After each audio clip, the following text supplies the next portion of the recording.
I'm gonna kick it off with a dance party. You are not dancing until someone has given you the dance. Give it away now, give it to someone. Dance to someone. You gotta give it, yeah. We have to do this give and take dance in selling, right? It is a dance to sell. Going into it, I didn't really know exactly how it all worked with it being improv, but it was just some very eye-opening light bulb moments that I feel as if I can apply to work in my personal life. So it was, you know, a good 2 for 1. I have been in hospitality for most of my career. I'm originally from Chicago. I now live in Myrtle Beach, South Carolina. I was recruited there to take over an IMAX theater as general manager. I had studied improv at Second City in Chicago for fun.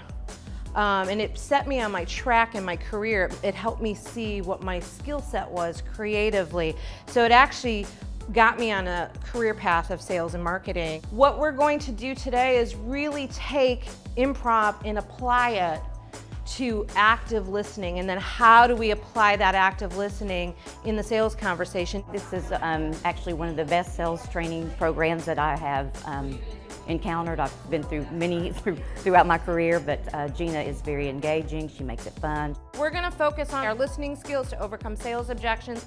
How do we get more collaborative in relationships and rapport and trust? Adapting to that uncomfortable situation, that's what improv does. I give you an improv situation and that creates some discomfort for you. How to use that. And how do you get over this, like, I have to be on the script? What I think has been so valuable about this session that Gina is doing is, and has done for us, is it's just different perspective. It's not the corporate speak, so to speak, but it's more of her perspective, her involvement with her improv theater and how that relates to us in sales, and also her having some background in hotel sales. So we're gonna create these superhero personas for ourselves, but we all need to remember what they are. Gina is wonderful. She kept us engaged. Fabulous, fantastic, Judy! She kept it moving. Fabulous, fantastic, Judy! She worked us out. A lot of the activities that we did are activities that we can actually take back and share with our team.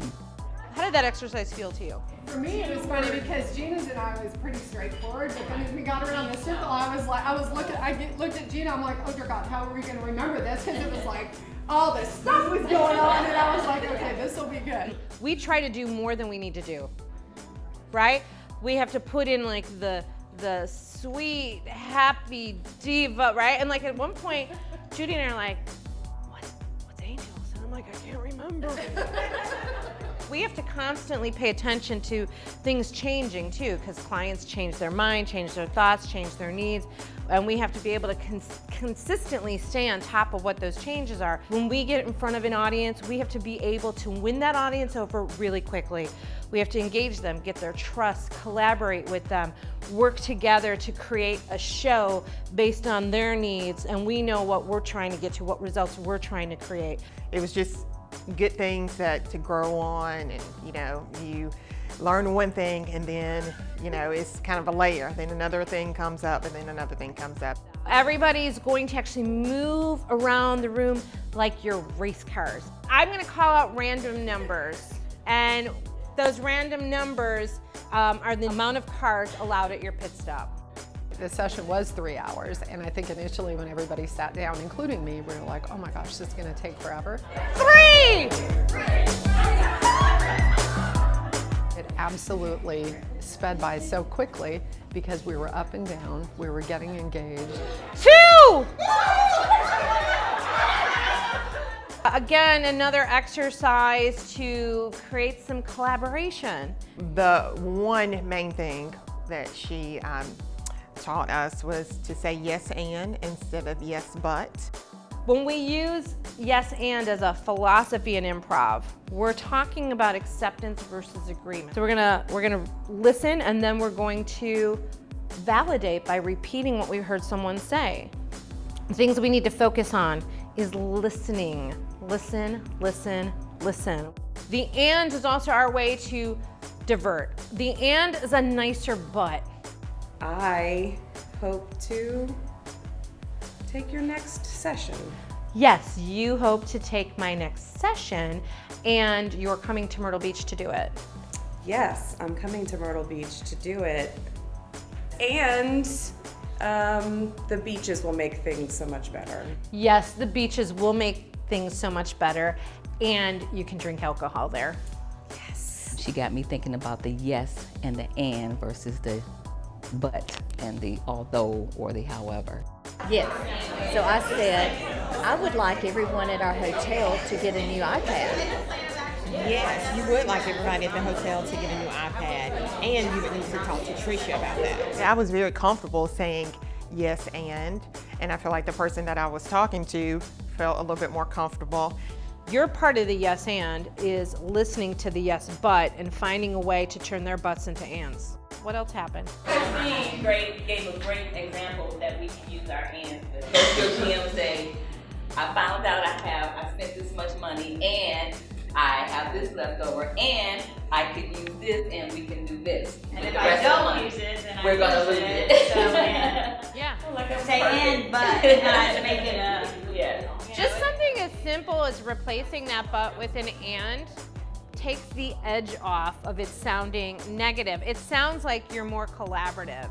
I think the takeaways have been just really how we approach sales. You know, getting off the script, no pun intended, that's what's Gina's session on, but getting off the script and thinking about how to sell differently, how to talk to our clients differently, using yes and. When you say yes and you're kind of pausing yourself. So a lot of times in sales, you're listening to respond, and I think yes and makes you pause and listen. You need to be able to listen with such intention that you are able to repeat back what you heard. Coming up with outside the box thinking to solve problems.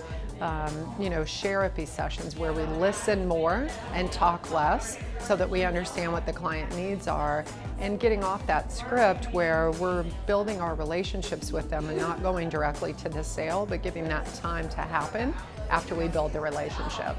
Just being quiet and really listening to me is even better in terms of connecting with someone, because then you're really keying in on them, and again, by you not speaking, they'll open up a little bit more. So bringing it to an emotional level where you feel like you have to jump in and fix it, or was nice to just sort of see where it went. Yeah. Not saying anything and letting the emotions Yeah. happen, and then before you know it, both of us are crying, but I wasn't saying anything, but it's a nice moment. It's easier to be more empathetic when you actually sit in it, breathe in it, and listen to it and really hear it. Golden rule is treat everybody the way you would want to be treated. Platinum rule, treat everybody the way they want to be treated. It's completely different, right? If I'm going to treat everybody the way I want to be treated, I'm thinking about me. Well, that's what I would want. Why don't you want what I want? We all initially think we should treat people like, we want to be treated, but not everybody is us. So we should treat them the way they want to be treated.